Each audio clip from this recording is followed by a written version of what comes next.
안녕하세요. 자, 개발법 할 차례입니다. 202쪽 봐주세요. 202쪽. 자, 도시개발법에서는 도시개발 사업을 다루고 있고요. 이 도시개발 사업이 어떻게 진행되는지 항상 요 흐름부터 먼저 잡으셔야 된다고 했습니다.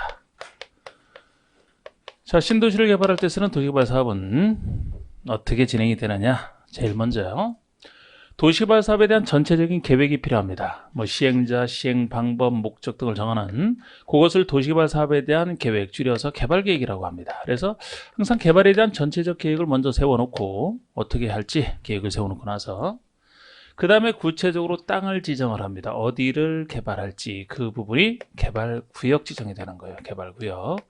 그래서 보통은 개발계획부터 수립하고 그 다음에 구역 지정하는 게 원칙적 순서가 되는 건 당연합니다. 당연한데 이 순서가 뒤바뀔 수 있는 예외가 존재한다고 했어요.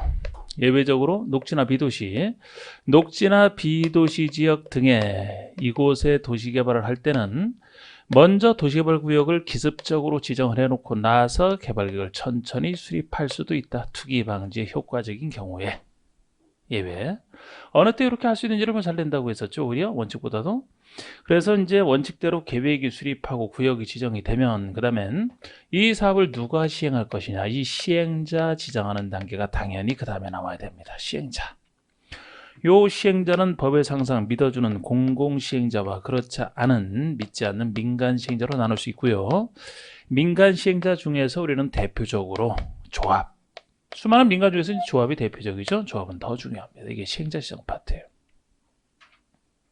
누가 할지를 정했다라면 항상 시행자로 지정된 사람은 사업 시행권을 따야 사업을 할 수가 있거든요. 다음 사업 시행권을 따는 절차가 나오는데 그것을 실시계획 인가고시라고 합니다. 시행자가 실시계획을 작성해서 이렇게 해도 되는지 물어봐서 행정청이 만약에 인가를 내주고 그 사실을 고시하게 되면 행정기관의 인가를 통해서 행정위원회 검증을 통과했기 때문에 실시계획대로 사업을 실시할 수 있다. 사업시행권을 땄다라고 얘기를 하고 사업시행권 땄으면 이제 공사를 기본적으로 할 수는 있어요. 할 수는 있는데 공사하기 전에 큰 사업이기 때문에 조성될 부동산을 누구에게 줄지 먼저 누구에게 줄지 그 계획을 세워놓고 공사 들어가는 거예요. 사업시행권 따고 나서 그래서 누구에게 줄지 이 계획이 나와야 되는데 그 계획은 시행 방식에 따라 달라지기 때문에 우리 도시개발 사업의 시행 방식은 세 가지 방식.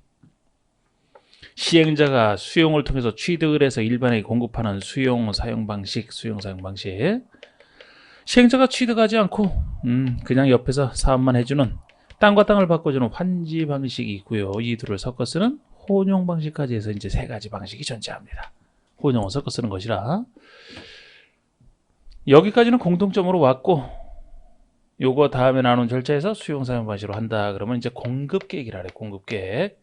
누구에게 어떤 식으로 공급을 할지 공급에 대한 계획을 세워놓고 나서 공사를 시작해서 공사 끝나면 준공검사 공사 완료 공고 후에 이제 일반에게 공급하는 별도 얘기는 없어요. 당연히 이제 공급 계획대로 공급을 하겠죠.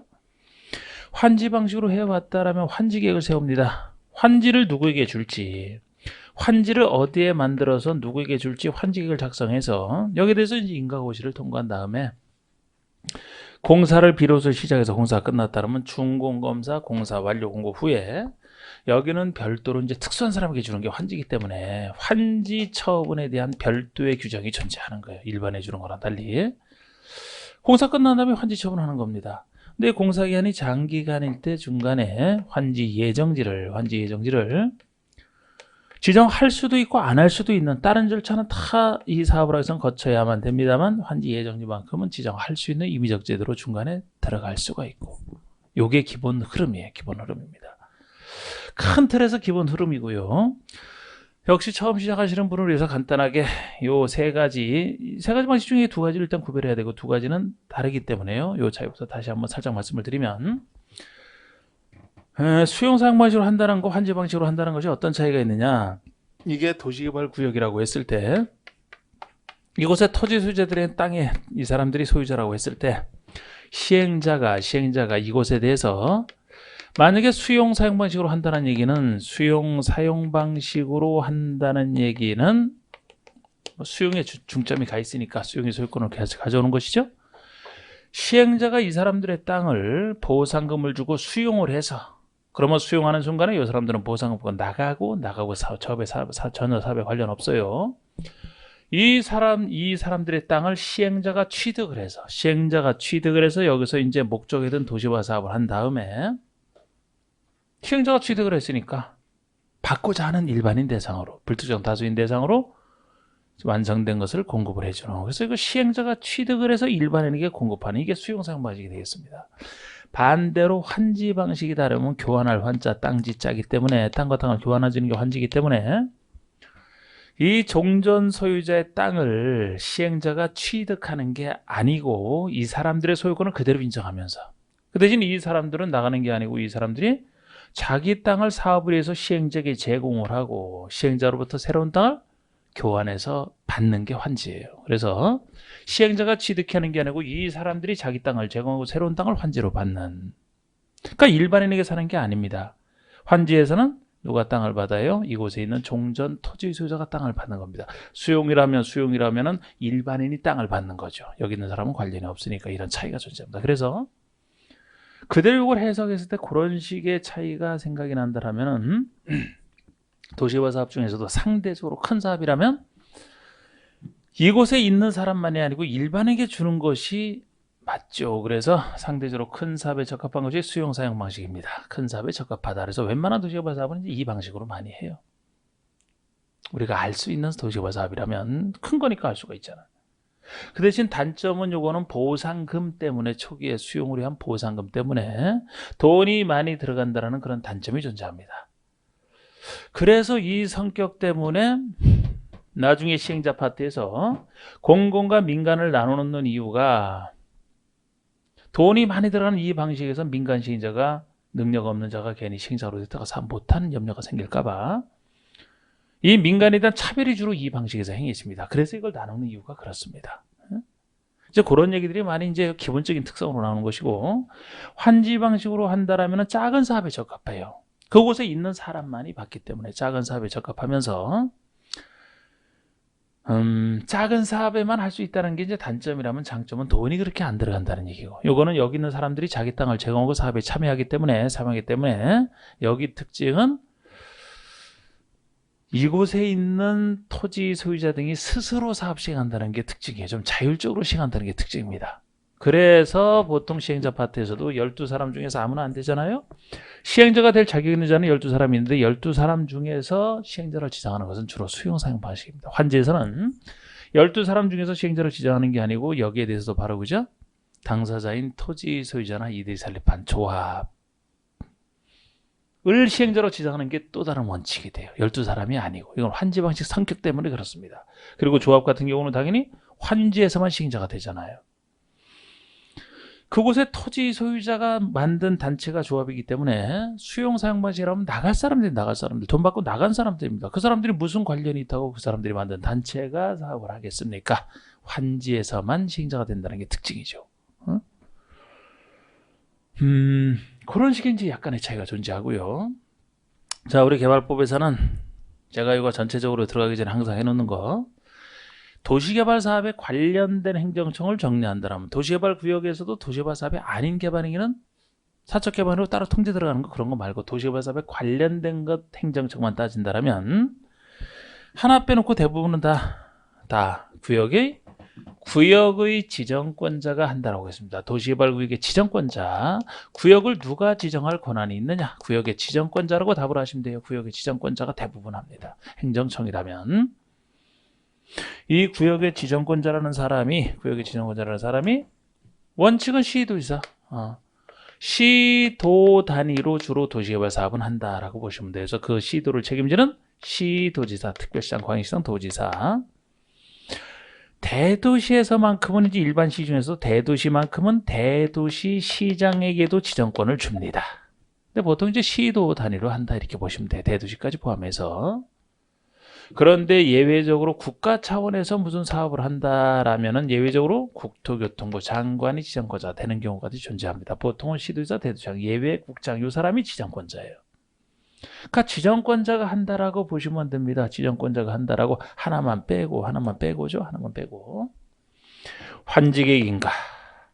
환지계획을 시행자가 작성했을 때는 환지계에서 인가고시를 거쳐야 되는데 이 환지계 인가만큼은 요 사람 밑에 있는 사람, 요 사람 밑에 있는 사람, 보통의 시장구수 구청장, 자치도지사는 당연히 들어가지만 시장, 군수, 구청장, 여기서 시장은 보통의 시장이죠. 대도시장만 해도 구역지정권자 들어가기 때문에 시장, 군수, 구청장 요것만 환지계 인가권자만 시장, 군수, 구청장이기 때문에 요거 하나 빼놓고 나머지 도시개발사업 관련된 행정청이다 그러면 구역지정권자다라고 답하시면 돼요. 구역지정권자라고. 그래서 개발계획은 시행자 전에 계획이나 행정청이 수립하는 계획이 있죠. 지정권자가 수립하고 구역지정합니다. 시행자 12사람 중에서 지정을 한다는 누가 해요?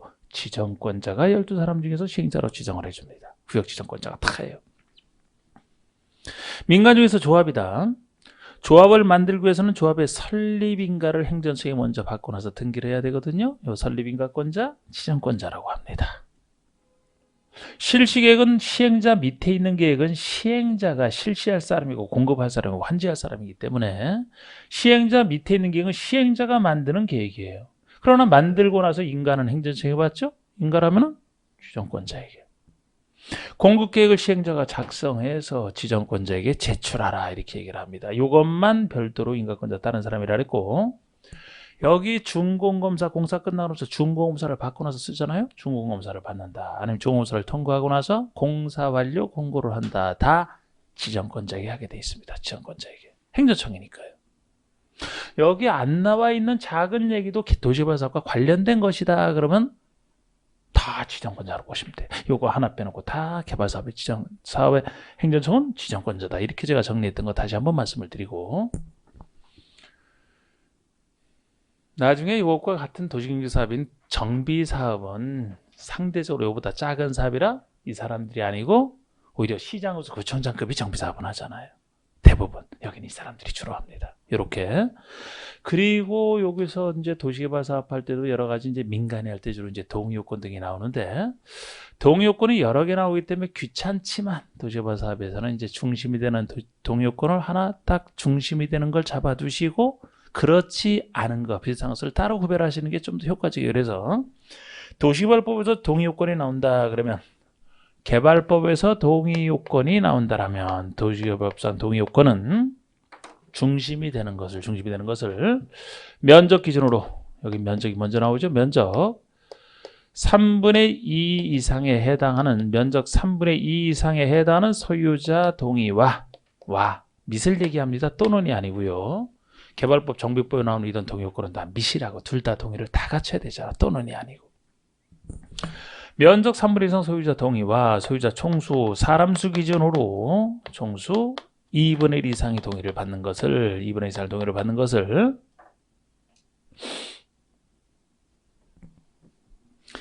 보통의 제일 중심이 되는 동의 요건이다라고 생각을 해주세요. 이게 중심이 되는 동의 요건이고 이렇지 않은 것 세 가지를 따로 기억하시는.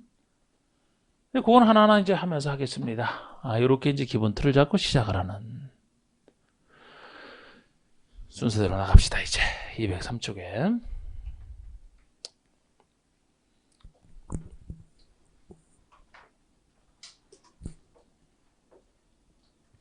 자, 203쪽에 이제 그 용어 정의 한번 봐주세요. 용어 정의 보시면 용어는 간단합니다. 2번에 1번 도시개발 구역은 도시개발 사업을 시행하려고 지정된 구역. 도시개발을 하려고 지정된 구역. 이 땅에서만 이제 도시개발 사업을 하게 되어 있습니다. 2번에 도시개발 사업이라면 어디서 하는 사업이냐? 당연히 도시개발 구역에서 하는 사업이다. 구역 밖에서는 못합니다. 도시개발 구역에서 주거, 상업, 산업 등의 기능이 있는 여러 가지 단지나 시가지를 조성하는 도시개발구역에서 조그만 단지, 주거단지, 산업단지 아니면 시가지를 조성하기 위한 각종 사업을 도시개발사업이라고 다 얘기를 합니다. 그리고 공사물의 국회법과의 관계는 당연하죠. 국회법이 일반법이고 도시개발 부분에 있어서는 개발법이 특별법이기 때문에 국회법에서 사용하는 용어는 이 법에서 특별히 정하는 경우 이외에는 이 법에서 적용한다. 그러니까 이 도시개발법에서 특별히 정하는 경우가 있으면 도시개발법의 규정을 먼저 쓰고 정하는 게 없을 때는 국회법의 용어를 쓰겠다는 얘기죠. 우선순위가 도시개발법, 그 다음에 국회법이 되는 겁니다. 그건 당연한 얘기고요. 자, 넘겨보시면 이제 도시개발구역의 지정이 나옵니다. 근데 이것도 이제 이분이 순서를 이렇게 해놔서 그래요. 저라면은 먼저 이것부터 합니다. 이것부터 하고 나서 요걸 하는데 지금 요것부터 나와 있어요. 아니, 뭐 요것부터 요거 하고 이제 요걸 하겠습니다. 그냥. 네. 자, 구역의 지정권자가 나오죠. 구역의 지정권자. 이 유명한 구역의 지정권자가 누구냐? 대부분이 구역 지정권자라고 하는 사람인데 원칙과 예외. 원칙 보시면 이거 시도지사 대도시장이에요. 다음에 어느 하나에 해당하는 자는 계획적 도시개발이 필요하다고 인정되는 때는 구역을 지정할 수 있다. 누가 지정할 수 있느냐? 박스의 1번이 특별시장, 광역시장, 구청장이 아니잖아요. 특별시장, 광역시장. 도지사가 나오잖아. 시장 의수가 아니고. 환직의 인가권자만 시장 의수, 구청장, 나머지는 구역 지정권자, 시도지사, 특별자치도지사까지 해서 시도지사라고 합니다. 특별자치시장만 없는데 그거는 특별자치시 세종시에서는 별도로 그 특별법에 따라 이제 구역 지정하고 하기 때문에 그건 빠진 것 같아요. 별 의미 없습니다. 그냥 시도지사라고 봐주시면 돼요. 그리고 거기다가 시도지사 아닌 사람 중에서는 동그라미 2번에 대도시시장을 얘기하죠. 특별시와 광역시를 제외한 시 중에서 인구 50만 이상의 대도시를 이걸 대도시라고 하잖아요. 그래서 시도지사, 대도시시장이 원칙적 지정권자가 됩니다. 근데 여기에 대해서 동그라미 2번 그 아래 양가로 2번에 동그라미 2번에 국장이 지정권을 행사하는 예외적 경우거든요. 근데 그거 하기 전에 동그라미 1번도 봅시다. 동그라미 1번은 뭐냐면은 보통 하나의 시도나 대도시에 도시개발을 한다면 당연히 그 사람이 구역을 지정하면 되겠습니다만 만약에 도시개발 구역이 둘 이상의 시도, 대도시에 걸쳐서 지정을 할 필요가 있다면 그때 얘기입니다. 그때 얘기. 예를 들어 서울특별시와 경기도, 고양시에 걸쳐서 도시개발을 할 필요가 있다면 그때는 누가 지정하느냐? 혼자 할 수 없잖아. 그때. 관련된 사람이 협의를 하여 지정할 자를 정한다. 그게 동그라미 1번이에요. 예외 중에 동그라미 1번. 도시개발 사업이 필요하다고 인정되는 지역이 둘 이상의 시도, 대도시에 걸치는 경우입니다. 둘 이상의 시도, 대도시에 걸친다라면 관계되는 시도지사, 대도시장이 협의를 하여 구역을 지정할 자를 정한다예요. 공동지정과 다른 개념이라고 했습니다. 공동지정이면 두 사람이 공동으로 지정한다는 얘기고 이거는 공동지정이 아니고 협의를 해서 혼자 할 수 없으니까 협의를 해서 지정할 자 한 사람을 정해준다는 얘기예요. 다른 개념이거든요. 이게 그래서 제가 어떤 일을 해야 될 때는 대부분 이렇게 공동지정이 아니고 이런 형태를 취한다라고 했어요. 만약에 지금 여기 보세요. 지정권자가 구역 지정만 하고 나서 끝나는 게 아니거든요. 아까 얘기했듯이 환직이 인가 빼놓고 나서는 여기든 나머지 다 지정권자가 쭉 나오는데 지정권자가 쭉 하는데 만약에 공동으로 지정한다라면은 매번 요거 아니고 다른 거 할 때도 계속 협의를 해야 되거든요. 두 사람이 귀찮아서 일 못합니다. 계속 협의가 되다가 중간에 협의가 하나 딱 막혀갖고 협의가 안 된다. 공사 중단될 거 아닙니까? 그래서 혼자 할 수는 없으니까 그렇다고 해서 공동지정에서는 사업이 힘들고 협의를 해서 한 사람을 정해주라는 거예요. 한 사람 정해지면 정해진 한 사람이 그죠? 나머지를 처리할 때 그냥 혼자 쭉 하면 되지 않습니까? 그래서 공동지정과 협의를 하여 구역을 지정할 자를 정한다는 다른 개념이에요. 그래서 이것뿐만 아니고 다른 데서도 이렇게 수많은 일을 한다 그러면은 이런 식의 형태를 취합니다. 혼자는 못하게 돼 있고. 자, 협의해서 한 사람을 정한다. 동그라미 2번 보세요. 국장이 지정권 행사하는 거. 이거 뭐 많이 냈던 겁니다. 국장이 지정권 행사하는 거. 자, 우리 국장이 지정권을 행사하는 것도 여기서 많이 물어본 사유 중에 하나인데 이 파트에서는 요거를 설명하기 위해서 이제 여기다 기본 틀 잡는 거 좀 더 한번 여기다 적어놓고 한번 들어갈까요? 그 전에 했던 거. 이렇게 보통의 시장의수 구청장이 아닌 사람들이 구역을 지정한다면 행정청 중에서 그러면 시장의수 구청장은 뭐 하는 사람이냐? 시장, 군수, 구청장만큼은 구역의 지정권자가 아니지 않습니까? 그런데 만약에 본인의 관할구역에 대해서 도시개발구역을 지정할 필요가 있다고 판단되면 어떻게 하느냐? 본인 지정권자가 아니기 때문에 바로 윗사람인 시도지사에게 시장, 구청장 윗사람이 시도지사잖아요. 바로 윗사람인 시도지사에게 구역 지정을 요청한다라고 합니다. 이거 요청권자라고 해요. 그러면 자기 관할구역에 대해서 사업을 할 필요가 있다. 그러면 본인은 지정 못하니까 시장군수라면 도지사에게, 구청장이라면 특별시장, 광역시장에게 구역을 지정해달라고 요청을 합니다. 요청을 하면 요 사람이 구역을 지정해줘. 이런 식으로 일을 처리하게 돼 있어요. 이것이 요청권자와 지정권자를 얘기하는 겁니다. 행정처 중에서. 그런데 이 구역 지정을 제한할 수 있는 제한권자도 있거든요. 제한권자. 만약에 어떤 사람이 구역을 제한을 해서 구역이 지정이 되면은 그 제한한 사람을 시행자로 지정할 확률이 더 높아지거든요. 우선 지정할 수가 있어요. 그래서 시행자로 지정될 수 있는 자 12사람 중에서 시행자가 될 수 있는 자격을 갖춘 12사람 중에서 일부가 구역 지정 제한하는 겁니다. 그래서 이 사람들이 제한을 해서 구역이 지정되면은 그 사람들이 시행자로 우선 지정될 수가 있기 때문에 구역 지정을 제한할 수 있는데, 누가 제한할 수 있느냐? 이들 12사람 중에서도 행정청이나 조합을 제외한 시행자가 될 수 있는 자, 행정청이나 조합을 제외한 시행자가 될 수 있는 자, 길어서 그냥 이렇게 표시를 합니다. 행정청이나 조합을 제외한 시행자가 될 수 있는 자가 제한권자예요. 제한권자. 그럼 왜 행정청은 제한을 못하느냐? 제한을 인정할 필요가 없습니다. 최소 요청권자 내지는 지정권자 자체가 되는데, 요청을 하든지 본인이 스스로 한다면 지정하면 되지 않습니까? 왜 제한을 합니까? 조합만큼은 왜, 다른 사람 행정청은 당연한데 조합은 왜 제한을 못하느냐? 여기 12사람 중에서 조합 외에 나머지 사람은 다 기존부터 있던 사람이에요. 국가에서부터 여러 가지 민간인 출신에서 건설업자 등등 다 기존에 있는 사람인데, 유일하게 조합만큼은 도시개발 사업을 위해서 따로 만든 게 조합이기 때문에 구역 지정된 이후에 조합을 만들어야 돼요. 구역 지정 전에는 조합을 만들 수가 없어요. 그러면 구역 지정을 제한할 때는 아직 구역이 지정되기 전이죠. 그러니까 조합이 있을 수가 없지. 없는데 어떻게 제한을 합니까? 유령이야 제한을 합니까? 제한할 수가 없잖아. 그래서 조합은 당연히 제한할 수가 없다. 행정처나 조합을 제외한 시행자가 될 수 있는 자가 제한권자고, 이 사람 중에서 일반 동의에 대한 예외가 나오는 것이, 이 제한할 때도 민간이 제한한다라면 이 중에서도 민간이 제한한다. 민간이 제한할 때는 민간이 제한할 때 공공은 믿어주는데, 항상 민간이 할 때 이제 그 예외를 인정하거든요.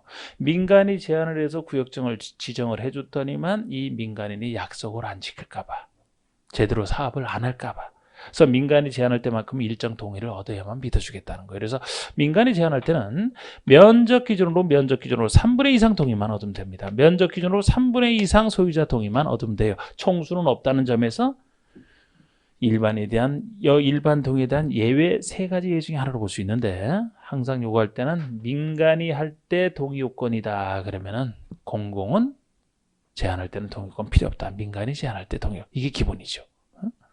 그리고 이때 제한권자를 보셨는데, 이 사람이 누구에게 제한하느냐? 이것도 특이해요. 보통 구역의 지정을 제한한 대로 구역을 지정하는 사람에게 제한하는 게 보통이거든요. 그죠? 권한자에게 제한을 해야지. 그런데 이 사람이 제한을 할 때 이 구역의 지정권자에게 제한하는 게 아니고, 보통이라면 요청권자에 불과한 시장군수구청장에게 제한하는 게 원칙입니다. 누구에게도 특이한 거예요. 그러면 요청받은 사람이 이제 제한받은 사람이 요청을 하는 이런 구조로 가게 돼 있습니다. 그런데 지금 여기서 예외적으로 국장이 구역 지정을 하는 것에 의해서 이걸 먼저 설명한 게, 여기와 여기에 대해서는 예를 들어 이 사람은 이 사람에게 요청할 수 있지, 이 사람에게 못 하잖아요. 여기도 이 사람에게 하지, 이 사람에게 못 하거든요. 각각 여기에 대한 예외로서 이제 국장이 하는 것이 나오기 때문에 그렇습니다. 보세요. 자, 이제 양가로 2번에 동그라미 2번 국장이 지정권을 행사하는 예외를 여러 번 냈는데, 자, 국토교통부 장관은, 국장은 다음에 어느 하나에 해당하면 도시개발구역을 지정할 수 있다. 국장의 지정권을 행사하는 5가지 사유. 5가지 사유가 문제내기도 좋잖아요. 문제내기 좀 다 이해하시면 돼. 특히 니은번을 제일 많이 물었고, 디귿번도 드물게는 바꿔냈지만 다른 건 바꿔낼 수도 없어요. 예를 들어 1번에 국가가 사업을 할 때 아닙니까? 국가가 사업을 실시할 필요가 있다? 당연히 국장이 해야지. 국가를 대표하는 국장이지. 누가 합니까? 이런 건 당연하고요. 2번, 니은번. 관계 중앙행정기관장이 요청할 때입니다. 요거를 어떻게 주로 봤거든요? 시장, 군수, 구청장이 요청할 때 그렇게 많이 틀리긴 했던. 여러분 이 기본 구조거든요. 이게 자꾸 여기다 살을 붙인다 그랬잖아요. 아니 시장, 군수, 구청장이 요청한다면 왜 국장에게 요청을 합니까? 당연히 시도지사에게 요청한다 그랬잖아요. 이렇게 해서 틀리게 만들었던. 응? 근데 생각을 해보시라고 해서 자꾸 만약에 시장, 군수, 구청장이 요청한다라면 시군구 일과 관련해서 요청할 거 아니겠습니까? 그러니까 지방일과 관련돼 있으니까 시도지사에게 요청을 해야지. 국장이 요청하는 경우는 뭐예요? 나라 일을 대신해서 나서는 게 국장이니까 나라 일과 관련해서 요청을 해. 자기가 뭐라고 나라 일과 관련해서 요청을 합니까? 나라 일과 관련해서 요청하는 사람은 누구예요? 중앙행정기관장이 나라 일과 관련해서 요청하는 거 아닙니까? 나라 일을 담당하는 게 중앙행정기관이니까 당연한 얘기가 되는 거예요. 그래서요. 뻔하잖아. 디귿번도 그렇거든요. 이건 여기에 대한 예배야. 여기 제안에 대한 예배인데 보통은 이 사람에게 제안할 수 있다고 했는데 제안하는 사람 중에서도 국가일과 관련돼서 제안할 때만 예외적으로 이 사람에게 제안이 가능하거든요. 왜? 국가일과 관련돼 있으니까. 아무나 제안할 수 있는 게 아니에요. 디귿번이 그겁니다. 그래서 디귿번은 공공기관의 장 또는 정부 출연기관 장이. 그러니까 여기 제안할 수 있는 자 중에서 아무나가 아니죠. 그죠? 국가일과 관련해서 할 사람이 공공기관장이나 정부 출연기관 장 정도까지만 들 수가 있지 다른 사람이 왜 국가일과 관련돼 있습니까? 그래서 엄밀하게는 여기 안 나와 있지만 여기 공공기관장이라고 하는 게 각종 공사의 장을 얘기하잖아요. 각종 공사장. 근데 이 공공기관 장 중에서도 지방공사는 원래 빠지는 거예요. 여긴 표시가 안 돼 있지만. 지방공사도 공공기관이지만 그건 여기서 빠질 수밖에 없죠. 지방공사는 지방일만 하는 사람인데 왜 여기서 국가를 담당하겠습니까? 그래서 여기 없어도 어렵게 낸다면 이제 그런 것까지 있을 수는 있지만 지방공사장은 빠지는 거예요. 예를 들어서. 그리고 이렇게 공공기관이나 정부 출연기관 장 정도 되는 사람이 그것도 면적 30만 이상으로서 국가 계획과 밀접한 관련이 있어서 제안할 때 아닙니까? 그러니까 결국은 국가기획과 관련이 있어서 제안할 때를 얘기하거든요. 국가기획과 관련이 있는 면적 30만 이상도 전제로 하지만 그러니까 국장에게 제안하는 겁니다. 왜? 국가기획과 관련돼 있기 때문에. 누가? 공공기관장이 면적 30만 이상으로. 요청은 같은 행정기관인 중앙행정기관장이 요청하는 것이지 공사장 등은 요청이 아니고 제안이에요. 제안. 행정시 아니죠. 제안. 이것도 이제 바꿔낸 적이 있고. 그 다음에 리을번의 관계 시도지사 대도시장의 협의가 안 될 때. 아까 여러분 둘 이상에 걸쳐 있으면 관련된 사람이 협의해서 한 사람 지정할 자를 정한다라고 했죠? 그 협의가 안 될 때잖아. 협의가 안 되니까 국장이 나서야지. 어쩐 협의가 안 되니까 당연하지 않습니까?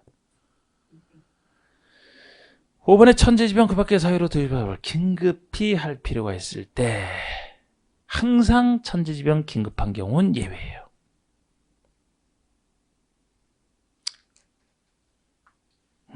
이건 항상 예외 인정하는 사유잖아. 자, 그 아래 보세요. 이제 지정권자를 잘 받고 제가 아까 써놨던 거, 저기 요청권자와 제한권자 하는 거. 자, 2번에 양괄호 1번을 보시면 시장군수 구청장이잖아요. 시장에서 대도시장은 제외하는 게 대도시장은 지정권자 자체니까 보통의 시장군수 구청장은 시도지사에게 구역정을 요청할 수 있다. 아까 그린 거 시도지사에게 요청하는 겁니다. 양가로 2번 봐주세요. 옆에 페이지에 양가로 2번 보시면 이건 이제 제한권자를 얘기해요. 양가로 2번에 1번 국가 지자체가 행정청을 얘기하죠. 아니면 조합이 나옵니다. 즉 국가 지자체 조합을 제외한 시행자가 될 수 있는 자잖아요. 행정처나 조합은 제한할 수 없고 행정처나 조합을 제외한 시행자가 될 수 있는 자는 시장군수 구청장에게 구역정을 제한할 수 있다. 지정권자가 아니고 시장군수 구청장에게 제한할 수 있다. 아까 그림. 다만 나오는 게 아까 국장에게 직접 제한하는 그 예외를 얘기합니다. 됐고요. 민간 시행자의 동의요건이 나오잖아. 동그라미 2번에요. 민간. 토지주체나 이전법인 등록사업자 짝짝짝 해서 공동출자법인까지 출자법인까지 이따가 배우는 이제 시행자 파트에서 민간이 누군지를 배웁니다. 민간에 해당하는 자가 제한하는 경우에는 면적 3분의 2 이상에 해당하는 소유자, 여기서는 지상권자의 포함이고요. 소유자 지상권자의 동의를 받아야 된다. 민간 시행자가 제한할 때 동의요건이지, 공공시행자가 제한할 때는 동의요건 필요 없고 면적 3분의 2 이상 소유자 동의라는 점에서 일반 동의의 예외 중에 하나가 되는 이 정도.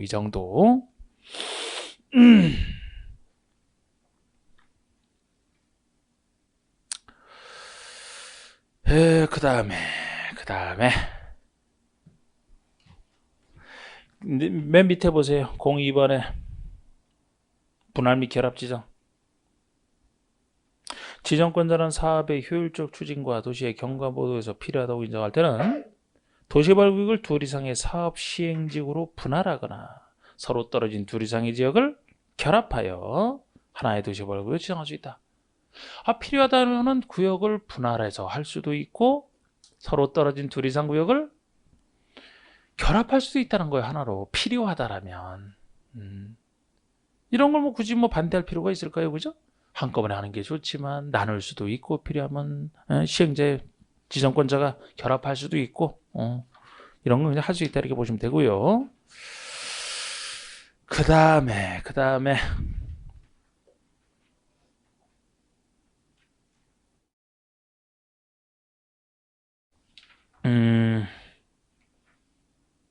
저는 다른 결합 지정 요건 등에 대해서는 잘 안 봐요. 이런 건. 03번에 그래도 1, 2월에 했던 것보다는 더 넓혀야 되니까 03번에 구역의 지정 03번에 1번 지정 대상 지역과 지정 규모 한번 보겠습니다. 그러니까 여러분 도시개발구역을 지정할 때는요. 어디에 지정할 수 있느냐 하는 거예요. 어느 지역에 지정할 수 있느냐. 예를 들어 녹지 비도시도 가능합니다. 원래 녹지 비도시는 보존할 땅이라고 했잖아. 원래 보존할 땅에는 지정해서는 안 돼요. 개발할 땅이니까. 그러나 일정 요건을 갖추면 필요한 경우 지정할 수도 있어요. 그러나 어디만큼은 절대 안 되느냐? 보존 녹지만 안 됩니다. 보존 녹지만. 도시지역 중에 보존 녹지는 도시지역 중에서 가장 땅값이 싼 곳 이렇게 배웠던. 왜 땅값이 싸느냐? 워낙 행위 제한이 엄격해서 제일 개발을 막아야 될 곳이거든요. 다른 곳은 필요한 경우에는 어쩔 수 없이 자연환경 보존지역만큼도 예를 들어 그런 경우도 지정할 수는 있지만 적어도 도시지역 중에서 보존 녹지만큼은 도시민의 건강을 위해서 끝까지 개발하지 말아라. 유일하게 보존 녹지만 지정 못해요. 옛날에는 보존 녹지 외에 생산 녹지까지도 지정 못했습니다만 지금은 생산 녹지가 전체 지정하는 땅 중에서 많지 않은 30% 이하 조금 섞여 있을 때는 가능해요. 그러나 보존 녹지만큼은 유일하게 안 됩니다. 그리고 보존 녹지는 안 된다는 걸 아셔야 되고 나머지 지역에 지정할 때는 이제 지정한다면 최소 얼마 이상으로 지정해야 되느냐. 명색이 도시개발인데 너무 작아도 안 된다. 최소 숫자 규정이 있어요. 최소 면적 기준이 있다고. 최소한의 면적이니까 요거 이상으로 지정을 하라는 얘기예요. 최대 규모가 아니고 최소.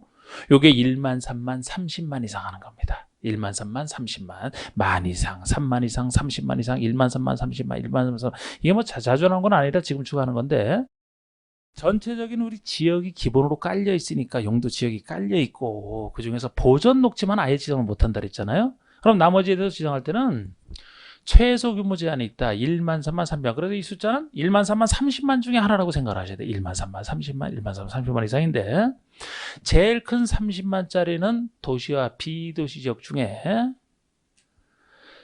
어느 곳에 도시개발구역 지정할 때 제일 큰 규모인 30만 이상으로 할까요? 예를 들어 기존에 많은 사람들이 살고 있는 도시 지역을 대상으로 지정할 때 30만 이상이 될까요? 아니면 거의 안 살고 있는 변두리 비도시를 대상으로 할 때 30만 이상으로 한번 지정을 하는 게 맞을 것 같아요. 비도시가 30만 이상이다 보시면 돼요. 그럼 1만 3만 둘이 남죠, 그죠? 1만 3만 중에서 도시지역 중에서 보존 녹지는 아예 빠진다 그랬으니까 나머지 도시지역 중에서 3만짜리 상대적으로 큰 것이 공업지역이 할 때 왜 공업지역이 3만이냐? 도시지역을 이룬 주, 상공, 녹 중에서 집들이 모이는 곳이 주거, 공장이 모이는 곳이 공업, 상가가 주로 모이는 곳이 상업지역이라면 집들과 상가와 공장 중에서 아무래도 공업지역에 도시개발을 한다면 거긴 공장을 주로 설치해야 되니까 공장 설치하는 쪽으로 개발이 되겠죠? 도시개발 사업 목적이 어느 건물이 제일 커요? 그 중에서 공장이 제일 크잖아. 그래서 공업지역에 할 때가 그 중에서 상대적으로 커야 된다. 3만 이상. 그럼 나머지 도시지역은 1만. 1만 3만 30만 중에서 B도시가 30만 이상. 도시지역이 작은 1만 3만인데 보존녹지는 아예 지정 못하니까 빼고, 이 중에서 공장이 들어갈 공업지역이 가장 공장이 넓어야 되기 때문에 공업지역이 3만이고 나머지 도시지역이 1만이다. 이렇게 정리가 되는 거예요, 이게. 그러면 주거지역을 구체적으로 물어본다. 상업지역을 물어본다. 예를 들어 자연녹지나 생산녹지를 물어본다. 그러면은 규모는 1만 이상. 공업지역이 3만 이상. 관농자 중에 하나다 그러면 30만 이상. 그게 기본이에요. 여기에 대해서 녹지나 비도시 지정할 때는 어떤 요건을 갖춰야 되는지는 제가 오류걸 할 때 살짝 말씀드릴 출제 비중상 1번만 일단 기본적으로 하겠습니다. 1번 보시면은 도시개발구역으로 지정할 수 있는 대상 지역 및 규모는 다음과 같다. 어느 곳에 어느 정도 규모로 지정할 수 있느냐 지정할 때는 도시지역이 먼저 나와 있죠. 도시지역 중에서는 보세요. 공업지역만 3만 이상 이렇게 돼 있지. 나머지 1번 주거와 상업지역, 3번에 자연녹지, 4번에 생산녹지, 생산녹지도 생산녹지가 차지하는 비율이 전체 30% 이하인 경우만 아니고 뭐만 없어요? 보존녹지만 없잖아. 보존녹지만. 그러니까 보존녹지에 지정할 수 있다는 말 자체가 틀리는 거예요. 그거는. 보존녹지만 아예 지정을 못하니까 대상지역이 아니니까 빠져 있고요. 나머지 지역 중에서는 공업만 3만, 나머지가 1만 이상. 그러면 넘겨보시면 B도시 관농자라면 도시적 외지역 B도시라면 30만 제곱미터 이상으로 지정하라 이렇게 나오잖아요. 이때도 B도시는 원칙이 30만 이상이지만 일정 요건을 갖추면은 다른 특수한 얘기 들어가면 10만 이상으로 할 수 있는 예외 존재하지만 됐고 이 정도 선에서만 일단 해두시고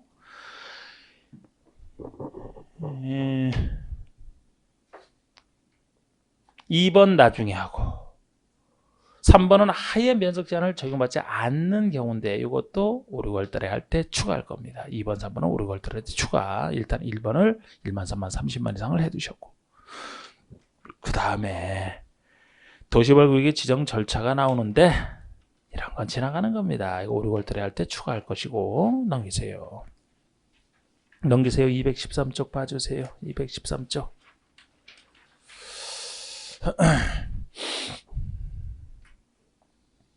자, 213쪽 보시면 이제 도시개발구역 지정고시 효과가 나옵니다. 도시개발구역 지정될 때 효과. 그 중에서 1번 보시면 도시개발구역이 지정고시 된 경우, 도시개발구역이 지정고시가 됐다. 그러면은 해당 도시개발구역은 도시지역 및 지구단위기의 구역으로 결정 고시된 것으로 본다. 이렇게 얘기를 합니다. 다만 예외. 국회법에 따른 지구단위기의 구역, 여기 지구단위기의 구역이 B도시지역에 지정된 걸 전제로 해요. B도시지역에 지정된 지구단위기의 구역 및 취락지구, 이 두 군데 취락지구로 지정된 지역인 경우에는 그러하지 아니하다, 의제되지 아니한다, 이렇게 얘기를 합니다. 자, 그래서 이제 도시개발구역이 지정이 되면, 여기가 도시개발구역으로 지정이 되면 이 도시개발구역으로 지정된 곳이면 이것이 도시개발구역으로 지정되자마자 어느 지역으로 지정된 것으로 의제되는, 뭐뭇으로 지정되로 보는 이런 효과가 생기느냐. 도시개발구역은 저절로 지금 읽었듯이 지역상으로는 도시지역으로, 그리고 지구도시지역과 지구단위계획구역으로, 지구단위계획구역으로 지정된 것으로 보겠다라는 겁니다. 그럼 예를 들어 여기가 농림지역이었다 치더라도 농림지역인 곳에 한다면 아까 30만 제곱미터 이상으로 지정하면 되죠, 그죠? 농림지역에 만약에 30만 제곱미터 이상으로 지정권자가 구역을 지정했다. 그러면 지정된 순간에 이 땅은 저절로 농림지역에서 도시지역과 지구단위계획으로 의제가 된다는 것. 이렇게 관리기 결정 없이도 저절로 지정된 효과가 생긴다는 겁니다. 이 상태에서는 도시개발을 못하잖아요. 보존할 땅이라. 개발을 하기 위해서는 이 땅이 도시지역으로 바뀌어야 된다는 건 너무 뻔한 거 아니겠습니까? 이것뿐만 아니고 이건 일반적인 도시개발이지 특수한 도시개발까지는 이걸로 어떻게 할 수가 없어요. 이건 일반적으로 개발할 땅이지 여기서 목적이든 특수한 개발까지는 담보를 못하기 때문에 요거까지 의제가 되는 겁니다. 지구단위계획 구역으로 의제가 되어야 이곳에 지구단위계획을 세워서 사업을 할 수 있게 만들어주기 때문에, 그래서 저절로 도시지역과 지구단위계획으로 의제가 됩니다. 그럼 여기서 지구 단위 기구로 의제가 되면은 여기서 할 수 있게 만드는 지구 단위 계획은 개발부서는 이제 나중에 실시계획 작성할 때 여기 넣게 돼 있어요. 그래서 사업을 할 수 있게 만들어줍니다.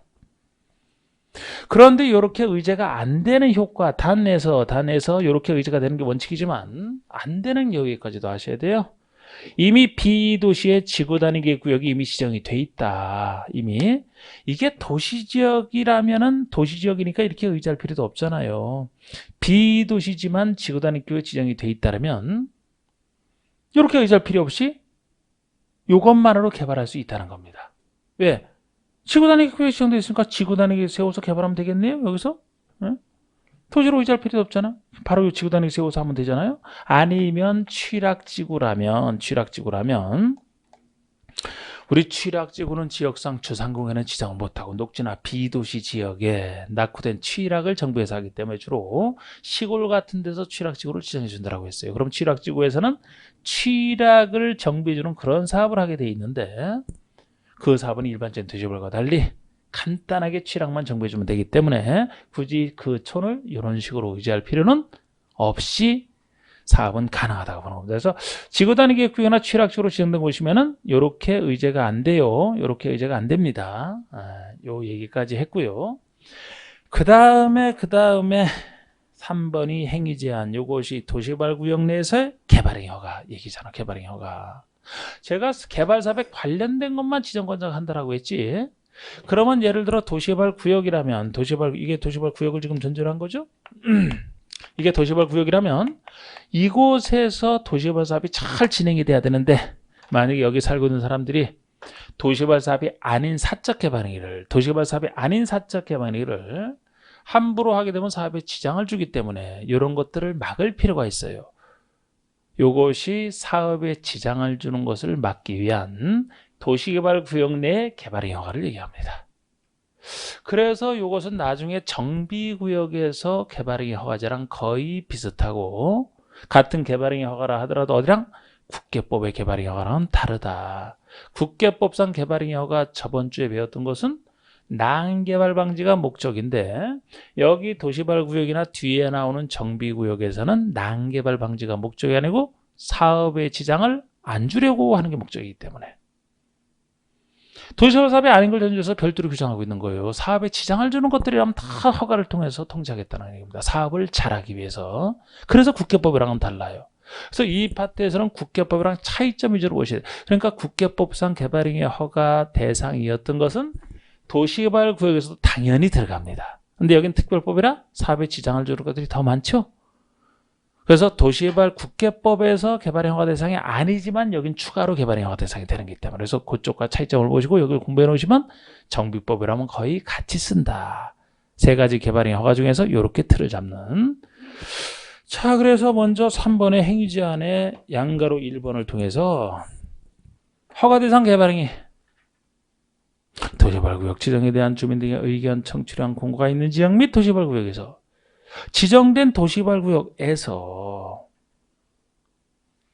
건축의 건축 등 세 번째 줄 다음의 행위를 하려는 자, 박스에 해당하는 행위를 하려는 자 특광시장업소의 허가를 받아야 된다. 그래서 요거는 도시개발 사업이 아닌 사적 개발이기 때문에 별도로 허가권자를 특광시장업소라고 따로 하고 있어요. 이건 개발 사업이 아니잖아. 이렇게 별도로 하겠지만 허가권자가 중요한 게 아니고 허가 대상이 중요하다고 했습니다. 그래서 다음 사항에 대해서 특허 허가를 받아야 되는데 허가받는 사람을 변경할 때도 같은 절차 또한 같고요.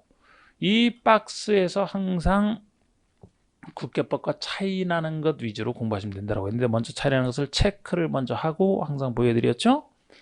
동그라미 1번 중에서 체크를 먼저 하면 건축의 건축 등 중에서 내용은 건축물의 건축 나와 있는데 우리 건축물 다음에 괄호 속에 가설 건축물 포함한다. 요거 밑줄 보세요.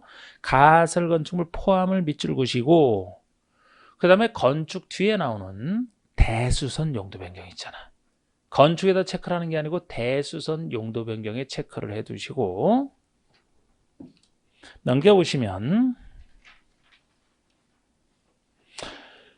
5번의 토지 분할을 체크해 두시고 5번의 토지 분할을 체크해 두시고 6번의 물건을 쌓아놓는 행위 중에서는 옮기기 쉽지 아니한 물건을 체크해 두시고 그 다음에 7번을 통째로 체크를 해두시면 지금 체크한 부분은 만약에 국계법에서 물었다 그러면 개발행위 허가 대상이 아닙니다. 여기서 물었을 때 허가 대상이 되는 거예요. 국계법과 차이점을 통해서 이제 공부를 하셔야 돼요. 그리고 항상 이것은 전체적인 거 허가 대상 개발행위 옆에는 그죠?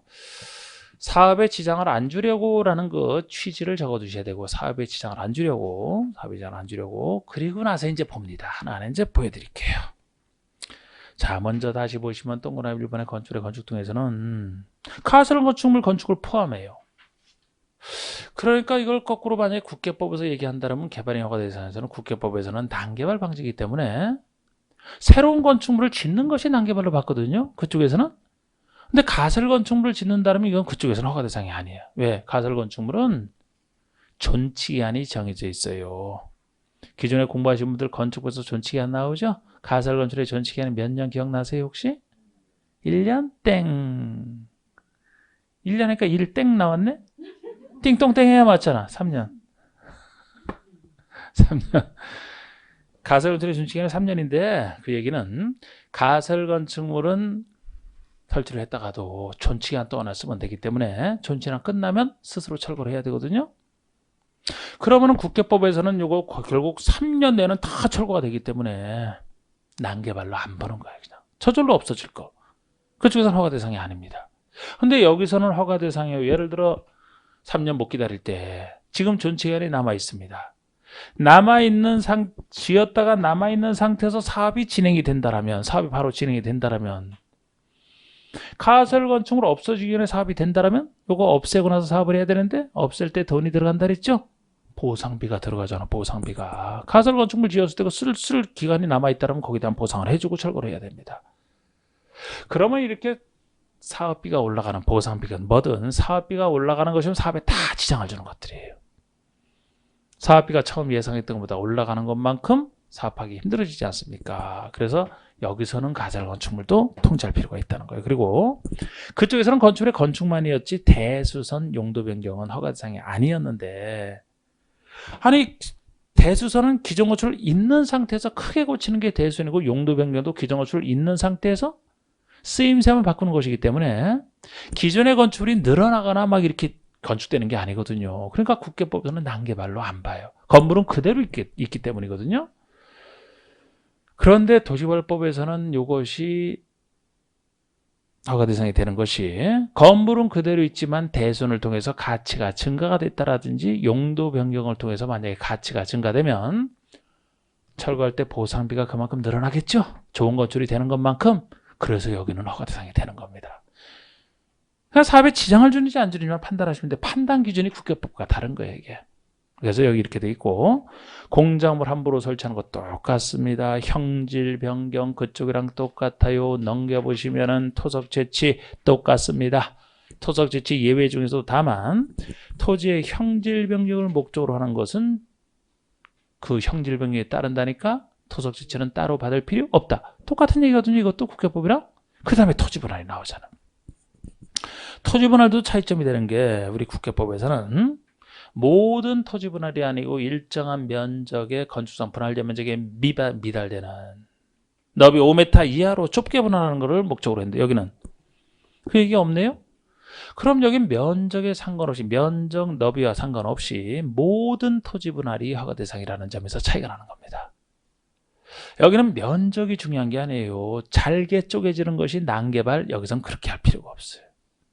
아무리 넓게 분할되더라도 분할되는 것만큼 토지 소유자는 수는 늘어나거든요. 그죠? 하나의 땅이 넓은데 이거를 아주 넓게 분할해봐. 그래도 최소 두 사람으로 늘어나는 거 아닙니까? 분할된 것만큼. 소유자 수가 늘어난다는 것은 사업에 지장을 주는 것들이에요.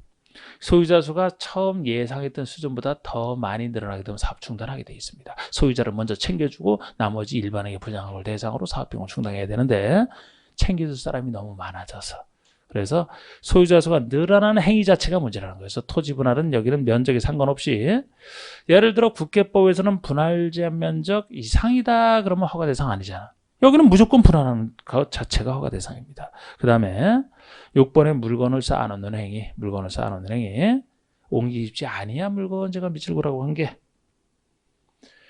국계법에서는 이런 얘기 없어요. 거기서는 울타리 밖에 야외에 어떤 녹관자에서 1월 이상 쌓는 이런 얘기랑 똑같습니다. 이론은 똑같은 건데 녹관자에서라고 얘기할 필요는 없지. 여기서는 이미 도시벌 구역이니까 녹관자가 의미가 없잖아.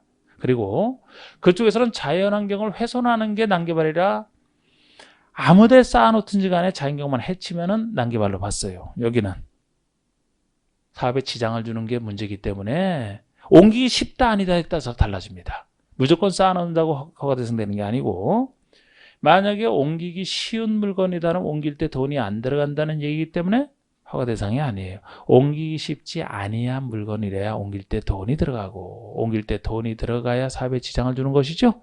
그래서 옮기기 쉽지 아니한 물건을 전제로 한다는 거. 그리고 중목의 벌채식재. 이건 통째로 이분도 여기만 이렇게 해놓은 게 이게 제일 큰 차이점이거든요. 저는 세세하게 다 봤지만 대나무와 나무를 중목을 베고 심는 거. 국계법에서는 이 나무 심고 베는 걸 난개발로 아예 안 봤거든요. 직간접적으로 건물 짓는 것을 난개발로 봤지. 나무 심고 베는 게 무슨 난개발이냐. 국계법에서는 아예 허가 대상이 아니었습니다. 여기라면 나무를 심는다, 보상받으려고 심는다 그랬고 그럼 보상비가 올라갑니다.